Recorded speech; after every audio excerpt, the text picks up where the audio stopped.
The Crimson Hand. Ro wasn't your average blacksmith's daughter. While her father, a gruff man with calloused hands, hammered iron into sturdy tools, Ro dreamt of dragons and whispered to the wind. She was a whirlwind of auburn hair and emerald eyes, her laughter echoing through the cobbled streets of Oakhaven. Two men as different as night and day found themselves hopelessly entangled in the orbit of her vibrant spirit. There was Kellen, the brooding, silver-haired ranger. He moved with the grace of a panther, his eyes always scanning the horizon for the slightest hint of danger. Kellen was a man of few words, his love for Ro expressed in quiet gestures, a shared glance across a crowded market, a hand lingering a moment too long on hers. Then there was Ronan, the golden-haired knight, a whirlwind of laughter and daring feats. He challenged her to races, showered her with wildflowers, and serenaded her beneath her window at night. Ronan was open and passionate, his love a blazing fire that threatened to consume her whole. Ro, torn between the quiet intensity of Kellen and the fiery passion of Ronan, found herself drawn to both. She cherished the stolen moments with Kellen, the shared silences that spoke volumes. Yet, she couldn't deny the thrill of Ronan's company, the way her heart soared when he smiled at her. The idyllic tranquility of Oakhaven was shattered one crisp autumn morning. A chilling wind howled through the streets, carrying with it whispers of fear. The Crimson Hand, a notorious band of brigands led by the cruel and cunning Vargath, had descended upon the village. Terror gripped the hearts of the villagers. The once bustling marketplace fell silent, replaced by the clatter of hurried footsteps and the muffled sobs of frightened children. Ro, watching from the safety of her father's forge, saw the fear in the eyes of her neighbors. A fierce protectiveness ignited within her. The Crimson Hand struck with ruthless efficiency. They swept through the village, seizing livestock, pillaging homes, and rounding up the villagers. Ro, watching from a hidden alcove, witnessed the abduction of her friends, her neighbors, and even her own father. Panic clawed at her throat. She had to do something. But what? As the brigands turned their attention towards the forge, Ro made a split-second decision. She slipped away into the shadows, determined to find a way to help. News of the abduction reached Kellen and Ronan with the speed of a wildfire. Kellen, his face grim, immediately set off on the trail of the Crimson Hand. He was a master tracker, his senses honed by years of living in the wilderness. He followed the faintest of clues: a discarded cloak, a broken arrowhead, the scent of wood smoke clinging to the wind. Ronan, fueled by a burning rage, rallied the remaining villagers. He organized a search party, his voice booming with encouragement. They combed the surrounding forests, their hearts heavy with worry.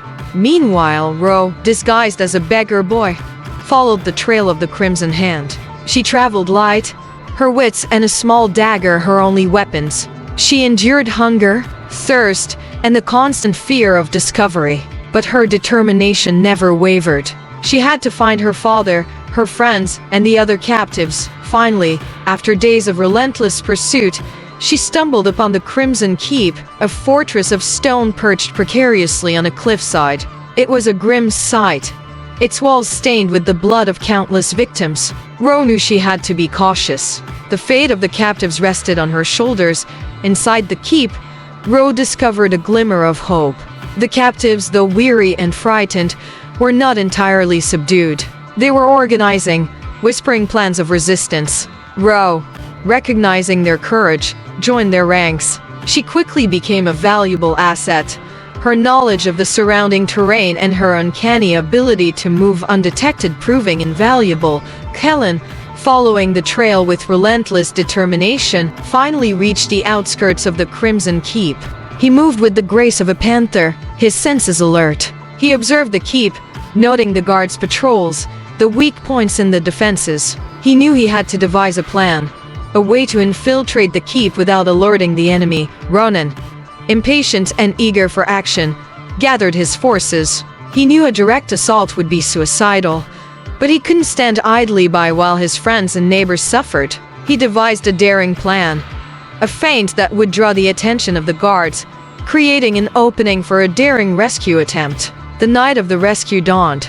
Kellen, like a ghost in the shadows, infiltrated the keep. He moved silently, swiftly, neutralizing guards with a flick of his wrist, a whisper of his blade. He reached the captive's quarters, his heart pounding with relief. Ronan, leading his knights, charged towards the keep, their war cries echoing through the night. The battle raged, a whirlwind of steel and fury. The Crimson Hand, though outnumbered, fought with savage determination. Inside the keep, Ro, fighting alongside her fellow captives, proved a formidable opponent. Her small frame was a whirlwind of unexpected strength and agility. She fought with the ferocity of a cornered animal, her eyes blazing with defiance. Vargath, enraged by the resistance, confronted Ro himself. He underestimated her. With a desperate lunge, Ro disarmed him, her emerald eyes flashing with defiance. The Crimson Hand, leaderless and outnumbered, began to crumble. The battle raged for hours, but ultimately, the forces of good prevailed. The Crimson Hand was defeated, Vargath captured. The villagers, freed from their captivity, poured out of the keep, cheering and weeping with joy. Ro, exhausted but triumphant, stood amidst the chaos. Kellen, his eyes filled with a mixture of relief and awe, stepped forward. Ronan, his face bruised but triumphant, approached from the other side. The villagers of Oakhaven rebuilt their lives, stronger and more united than ever before. Ro, hailed as a hero, found herself at a crossroads. Kellen, the steady anchor, offered her a life of quiet contentment in the wilderness. Ronan, the fiery passion, promised a life of adventure and excitement. Ro, torn between the two men she loved, realized that true happiness wasn't about choosing one over the other. It was about finding a way to embrace them both, to cherish the unique qualities they brought to her life. And so Ro, the blacksmith's daughter who dreamt of dragons, chose a path of her own making. She forged her own destiny. A life filled with adventure, love, and the unwavering support of the two men who had captured her heart.